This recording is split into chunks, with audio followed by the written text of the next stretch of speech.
네, 시간이 되었습니다. 이 시간 사도신경으로 우리의 신앙을 고백하도록 하겠습니다.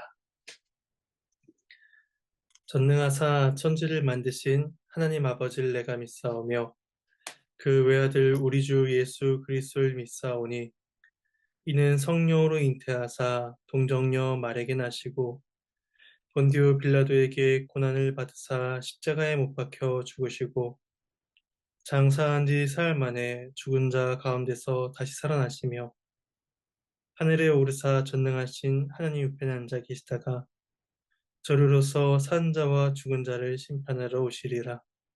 성령을 믿사오며 거룩한 공예와 성도와 서로 교통하는 것과 죄를 사해 주시는 것과 몸이 다시 사는 것과 영원히 사는 것을 믿사옵나이다. 아멘. 이 시간 찬송가 88장 찬송하시겠습니다. 찬송가 88장 1절과 3절을 찬송하도록 하겠습니다. 함께 찬송하시겠습니다. 1절과 3절입니다. 내 진정 사모하는 친구가 되신 구주 예수님은 아름다워라. 산 밑에 백합하여 빛나는 새벽별 주님 영원할 길 아주 없도다. 내 맘이 아플 적에 큰 위로 되시며 나 외로울 때 좋은 친구라. 주는 저 산 밑에 백합 빛나는 새벽별 이 땅 위에 비길 것이 없도다. 내 맘을 다하여서 주님을 따르며 길이 길이 나를 사랑하리니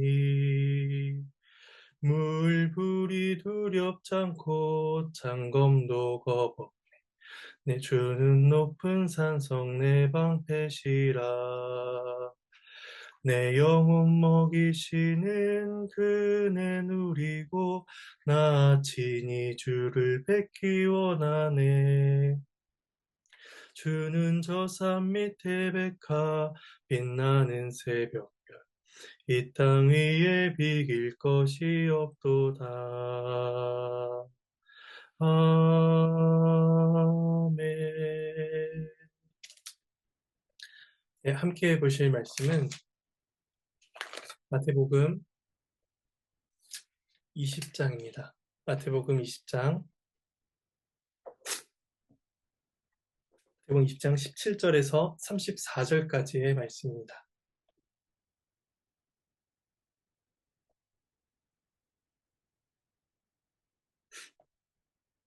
예, 제가 말씀을 읽을 때 함께 읽으시면 좋겠습니다.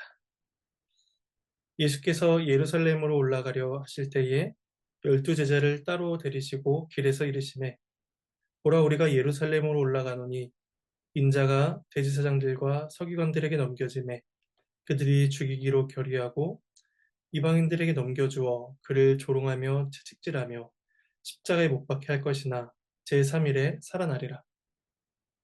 그때 세베대의 아들의 어머니가 그 아들들을 데리고 예수께 와서 절하며 무엇을 구하니 예수께서 이르시되 무엇을 원하느냐 이르되 나의 두 아들을 주의 나라에서 하나는 주의 우편에 하나는 주의 좌편에 앉게 명하소서. 예수께서 대답하여 이르시되 너희는 너희가 구하는 것을 알지 못하는도다. 내가 마시려는 잔을 너희가 마실 수 있느냐? 그들이 말하되 할 수 있나이다.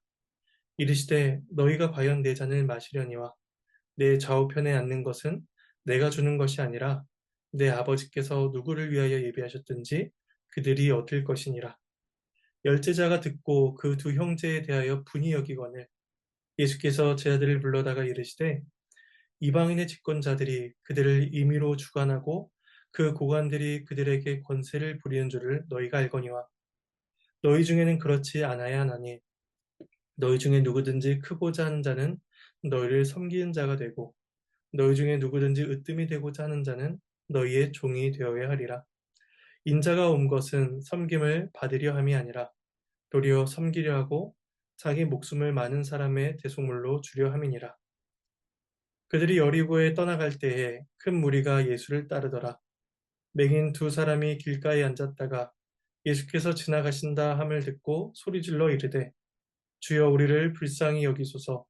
다윗의 자손이여 하니 무리가 꾸짖어 잠잠하라 하되 더욱 소리질러 이르되 주여 우리를 불쌍히 여기소서. 다윗의 자손이여 하는지라. 예수께서 머물러 서서 그들을 불러 이르시되 너희에게 무엇을 하여 주기를 원하느냐. 이르되 주여 우리의 눈 뜨기를 원하나이다. 예수께서 불쌍히 여기사 그들의 눈을 만지시니 곧 보게 되어 그들이 예수를 따르니라. 하나님의 말씀입니다. 하나님께 감사합니다. 어제 본문에서 예수님은 포도원의 품꾼 비유를 통해서 그들이 받은 품삯이 일의 대가로서 주어지는 것이 아니라 오로지 포도원 주인의 은혜로서 주어지는 것임을 가르쳐 주셨습니다. 그래서 일찍 온 자나 늦게 온 자나 모두 다 은혜로 부름을 받고 있는 것입니다. 천국은 철저히 하나님의 은혜로 주어지는 나라임을 가르쳐 주십니다. 오늘 본문의 첫째 단락인 17절에서 19절은 그런 하나님의 은혜가 어떻게 우리에게 주어지게 되었는지를 설명해 주십니다. 예수님은 12제자를 데리고 예루살렘으로 올라가시며 예수님 자신이 당할 고난과 죽음에 대해서 가르쳐 주십니다. 이런 순환 예고는 앞서 두 번이나 말씀을 하셨고 또 다시 세 번째로 말씀하고 계신 것입니다. 예수님이 이토록 여러 번 반복하여 가르치시고 있는 그 까닭은 예수님께서 예루살렘으로 가시는 목적이 그에 있었으며 또한 제자들이 예수님의 공생의 사역을 깨닫도록 하시기 위함이었습니다. 예수님은 앞에서 하셨던 두 번의 순환 예고보다 조금 더 구체적으로 예수님이 당하실 고난에 대해서 말씀을 하십니다. 그것은 인자가 대제사장들과 서기관들에게 넘겨짐에 그들이 죽이기로 결의하고 이방인들에게 넘겨주어 그를 조롱하며 채찍질하며 십자가에 못 박게 한다는 것이었습니다. 구약에서 제사장은 하나님의 뜻을 묻고 또 백성들을 판결하는 역할을 하기도 했습니다. 이러한 권위는 예수님 당시에도 여전히 이어져 오고 있다는 것을 우리가 보게 됩니다. 또한 서기관들도 율법에 능통한 자들로서 제사장 무리와 더불어 상당한 영향력을 가지고 있는 자들이었습니다. 따라서 그 두 부류는 유대인들의 최고기관인 사네드린의 구성원으로서 이스라엘을 대표하는 자들이라고 말할 수 있을 것입니다. 하나님의 특별한 은혜를 베풀어 주셔서 세상 속에서 하나님 나라의 영광을 드러내라고 세우신 그 나라와 또 그 나라의 대표격이라 말할 수 있는 대제사장들과 서기관들이 이제 하나님의 아들이신 예수를 죄인이라 정죄하고 죽이기로 결의할 것을 말씀해 주고 계시는 것입니다. 그리고 더 나아가 그들이 세속 권력과 결탁하여서 예수님을 이방인의 손에 넘겨주어 조롱하고 십자가에 못 박게 할 것이다 라고 말씀해 주십니다. 예수님께서 말씀해 주시는 이런 예수님의 죽으심은 당시 악한 죄인을 심판하는 절차를 보여주는 것이었습니다. 예수님께서는 아무런 죄가 없으심에도 불구하고 그 악한 죄인으로 세상 재판에서 정죄를 받아 참혹한 십자가의 형벌을 받으시는 것입니다. 그런데 예수님께서는 덧붙여 말씀하시길 제3일에는 살아나리라 라고 하셨습니다. 예수님의 이러한 부활은 세상 법정의 정죄 선언을 뒤집는 사건이었습니다. 예수님께서는 죄인의 형벌을 모두 짊어지시되 다시 부활하심으로써 그 스스로는 무죄한 자임을 스스로 증거하시고 그 정죄의 판결을 무효화하고 계신 것입니다. 이와 같은 예수님의 죽으심과 부활하심은 우리와 같은 죄인을 구원하시기 위함이셨습니다. 그래서 포도원 품꾼으로 일찍 부름을 받은 자나 늦게 부름을 받은 자나 누구도 자신의 노력과 공로를 주장할 수 없듯이 우리 모두는 그리스도의 죽으심과 부활로 인한 은혜를 받고 있음을 가르쳐 주십니다. 예수님께서 이러한 순환 예고를 말씀하시는 그 순간에 한 여인이 예수님께 나옵니다. 이야기는 둘째 문단인 20절과 28절로 이어지게 됩니다. 둘째 문단에서는 하나님 나라에서 큰 자가 되고자 했던 제자들의 오해와 그런 오해를 교정해 주시는 예수님의 가르침이 나옵니다. 예수님이 순환 예고를 말씀하고 계실 때에 그때에 한 어머니가 예수님께 나옵니다. 이는 야고보와 요한의 어머니였습니다. 그녀가 요청하는 것은 자신의 두 아들을 주의 나라에서 주님의 우편과 좌편에 앉혀달라는 것이었습니다. 이러한 여인의 모습은 그 여인뿐만 아니라 예수님의 12 제자들 모두가 인자의 고난과 죽으심의 의미를 얼마나 깨닫지 못했는가를 보여주는 것이었습니다. 그들은 메시아께서 자신이 당할 고난에 대해서 죽으심에 대해서 말씀해주고 계실 때에 그러한 말씀에 대한 이해가 없었고 또 예수님의 말씀에 대한 관심도 없었습니다. 19장 27절에서 베드로는 예수님께 여쭙기를 우리가 모든 것을 버리고 주를 따라 싸운데 그런즉 우리가 무엇을 얻으리이까라고 질문하였었습니다. 베드로와 제자들은 세상의 것을 버리고 예수를 쫓았으니 그에 합당한 상급을 받을 것이라 생각하였고 그것이 주님의 좌우편에 앉아 권세를 행사하는 것이다라고 이해하고 있었습니다. 그들은 메시아께서 세우신 하나님 나라의 성격을 세상 나라와 같은 것으로 오해하였습니다. 예수님께서는 너희가 구하는 것을 알지 못한다라고 말씀하시며 그들의 오해를 교정해 가십니다. 그리고 물으시길 내가 마신 자를 너희가 마실 수 있느냐라고 되물으십니다. 예수님께서 마시는 자는 고난과 심판의 잔이었습니다.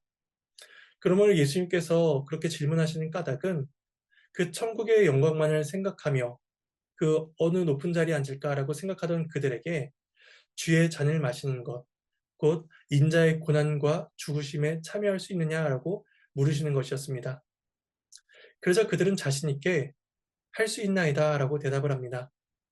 그들은 여전히 예수님의 뜻을 또 예수님의 죽으심을 깨닫지 못하고 있었습니다. 그런 제자들을 향해 예수님께서 말씀하십니다. 22절 말씀을 제가 읽어보도록 하겠습니다. 이르시되 너희가 과연 내 잔을 마시려니와 내 좌우편에 앉는 것은 내가 주는 것이 아니라 내 아버지께서 누구를 위하여 예비하셨든지 그들이 얻을 것이니라 말씀하십니다. 먼저 주님은 그들이 주님의 잔을 마시게 될 것이다 라고 말씀하십니다. 이 말씀은 먼저는 그들이 예수님의 제자로서 고난을 받게 될 것임을 염두에 두고 하신 말씀입니다. 그래서 동시에 이 말씀은 예수님께서 주시는 잔을 마시게 될 것이라는 뜻이기도 합니다. 예수님께서는 그 잔에 대해서 가리켜 말씀하시길 마태복음 26장 28절에서 죄사함을 얻게 하려고 많은 사람을 위하여 흘리는 나의 피, 곧 언약의 피라라고 말씀하셨습니다. 그들은 제자로서 고난을 받게 될 것이지만 이 고난은 그리스도의 피로 인해 언약 안에 들어온 자들만이 겪게 될 일인 것입니다. 그리고 또한 예수님께서 말씀하시길 내 좌우편에 앉는 것은 내가 주는 것이 아니라 내 아버지께서 누구를 위하여 예비하신 것이다 라고 말씀하십니다. 주님의 좌우편에 앉는 것은 그들이 원한다고 하여 얻을 수 있는 자리도 아니고 또 그들이 세상의 모든 것을 다 버렸으니 당연히 누려야 하는 것도 아니었습니다. 오로지 하나님께서 예배하시고 하나님께서 뜻하셔야만 주어지는 영광이었습니다. 하지만 제 아들은 할 수 있나이다 라고 대답하면서 자신의 능력과 열심으로써 그 나라의 영광을 누릴 수 있다고 착각하고 있었던 것입니다. 이렇게 예수님께서는 그들에게 예수님께서 당하실 고난과 그 고난의 은혜를 그들이 받을 것이며 또한 하나님께서 예비하신 그 나라의 영광을 하나님의 뜻대로 주어지게 될 것임을 말씀해 주십니다. 이러한 현장을 옆에서 보고 있던 열제자가 야고보와 요한을 향해서 분이 여기게 됩니다. 10명의 제자 역시 그 2명의 제자와 같은 마음을 가지고 있었기 때문에 자기들보다 앞서서 행동하는 그 2제자의 태도가 못마땅했던 것입니다. 주님은 분을 내는 그 12제자를 모으시고 또다시 하나님 나라에 대한 제자 교육을 이어가십니다. 25절에 예수께서 제자들을 불러다가 이르시되 이방인의 집권자들이 그들을 임의로 주관하고 그 고관들이 그들에게 권세를 부리는 줄을 너희가 알거니와. 제자들은 하나님 나라의 영광에 참여하는 것을 세상 나라의 방식으로 생각하고 있었습니다. 세상의 체계는 높은 지위에 앉은 자가 낮은 지위에 있는 자를 다스리는 것이었습니다. 큰 자가 높임을 받는 것이 당연한 세상의 이치였습니다. 제자들은 하나님 나라도 세상 나라와 같다라고 생각했습니다. 그런데 하나님 나라는 그렇지 않다는 것을 예수님께서 26절과 27절에서 말씀하십니다. 너희 중에는 그렇지 않아야 하나니 너희 중에 누구든지 크고 작은 자는 너희를 섬기는 자가 되고 너희 중에 누구든지 으뜸이 되고자 하는 자는 너희의 종이 되어야 하리라. 하나님 나라에서는 큰 자는 섬김을 하여야 하는 자가 되고 또 하나님 나라에서는 으뜸인 자가 종이 되는 나라라고 말씀하십니다. 겸손하여 나보다 남을 더 낮게 여기는 나라, 다른 사람을 향한 수고와 섬김이 하나님 나라에서는 큰 자가 해야 되는 일인 것입니다. 그리고 예수님께서는 이 사실을 몸소 보여주셨습니다. 하나님 나라의 가장 큰 자이신 독생자께서 성육신하여 이 땅에 오신 까닭은 사람을 섬기려 하고 자기 목숨을 많은 사람의 대속물로 주시기 위함이라는 것입니다.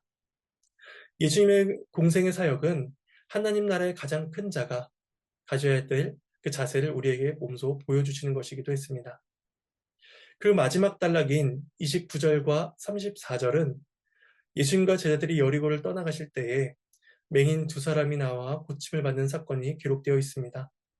마가복음과 누가복음에서는 이 중 한 사람의 이름이 바디메오였다라고 말씀하고 있습니다. 그들은 다윗의 자손이신 그리스도께서 자신들의 눈을 보게 해주시기를 구하였습니다. 그러나 예수님 곁에 있던 큰 무리는 인자가 오신 이유가 섬기기 위해서라는 사실을 알지 못하고 있었습니다. 그래서 예수님께 부르짖는 그 두 맹인을 향해서 꾸짖어 잠잠하라 그렇게 책망합니다. 그러나 그 두 맹인은 더욱더 소리질러 외치기를 다윗의 자손이여 우리를 불쌍히 여기소서라고 부르짖습니다. 그들은 예수님께서 다윗의 자손으로 오신 메시아이심을 알고 있었고 그 메시아만이 자신들의 비참함과 불행에서 구원해 주실 분임을 알고 믿고 부르짖은 것입니다. 이에 예수님께서는 그들의 눈을 만지사 그들의 눈을 보게 해주십니다. 마가복음과 누가복음에서는 내 믿음이 너를 구원하였느니라 라고 말씀하심으로써 그들이 믿음으로써 주님께 나왔고 믿음의 결과로서 주어지는 구원을 받았음을 말씀해 주고 있습니다. 예수님은 그들의 육적인 눈만 뜨게 해주신 것이 아니라 그들의 영적인 눈도 뜨게 해주셨습니다. 그리스도께서 베푸신 구원을 경험한 두 맹인은 이제 예수님을 따르며 그분의 제자로서의 삶을 살아가게 됩니다. 이처럼 그리스도의 은혜를 경험한 자들은 세상의 비참함으로부터 벗어나 주님을 따르는 자가 된 것입니다. 오늘 말씀은 그리스도의 죽으심과 부활에 대해서 또 하나님 나라의 큰 자란 어떤 자인가에 대해서 그리고 믿음으로 구원을 받은 자의 자세에 대해서 가르쳐주고 계십니다. 우리가 이 시간 오늘 말씀을 기억하시며 기도하실 때에 그리스도의 죽으심으로 인해 우리에게 베풀어진 값없는 은혜를 감사하고 또한 주님의 제자로서 세상의 방식이 아닌 하나님 나라의 방식으로 살아가기를 소망하며 기도해야 할 것입니다. 이 시간 말씀을 기억하시면서 잠시 적용하는 기도를 가지시겠습니다.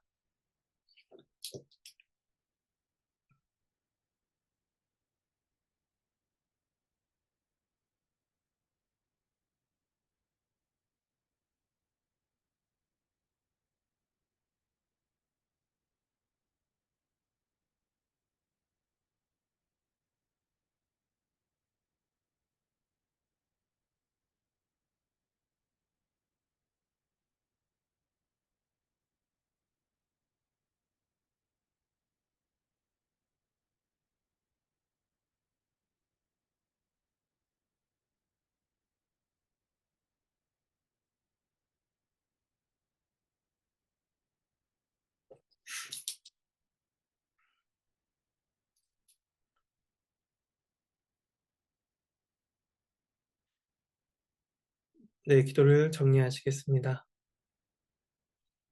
하나님의 나라에는 오로지 은혜로만 들어간다는 사실을 기억하게 됩니다.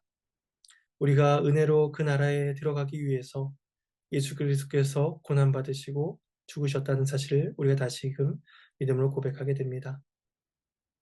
그러나 그 나라의 은혜로 들어감에도 불구하고 자꾸만 우리들의 마음에서는 세상의 방식으로서 이해하려 하고 세상에서와 같이 높아지려고 하는 마음들, 세상에서 같이 여러 것들을 누리려는 마음들이 우리 마음에 여전히 있음을 고백하게 됩니다. 하나님 우리를 불쌍히 여겨주시고 우리를 긍휼히 여겨주시사 예수님께서 거듭하여 제 아들을 교육하시고 또다시 불러 모아 가르치셨던 것처럼 우리에게도 그 가르침을 계속해서 주시기를 원하옵나이다. 우리가 말씀을 통하여서 우리의 생각들을 교정하게 하시고 말씀을 통하여서 계속해서 주님의 나라에 대한 지도를 받게 하여 주시옵소서. 그리하여 우리가 주님을 따를 때에 기쁨으로써 믿음으로써 또 하나님께 영광이 됨으로써 살아가는 삶이 될 수 있도록 도와주시옵소서. 하나님께서 오늘도 우리의 삶 가운데 풍성한 은혜와 긍휼을 베풀어 주시기를 소망합니다. 감사드리며 이 모든 말씀 예수님의 이름으로 기도드립니다. 이 시간 주님께서 가르쳐 주신 기도로 마치도록 하겠습니다. 하늘에 계신 우리 아버지여, 이름이 거룩히 여김을 받으시오며 이름이 나라가 임하시오며 뜻이 하늘에서 이루어진 것 같이 땅에서도 이루어지리이다. 오늘 우리에게 일용할 양식을 주시옵고 우리가 우리에게 죄 지은 자를 사하여 준 것 같이 우리의 죄를 사하여 주시옵고 우리를 시험에 들게 하지 마시옵고 다만 악에서 구하시옵소서. 나라와 권세와 영광이 아버지께 영원히 쌓옵나이다.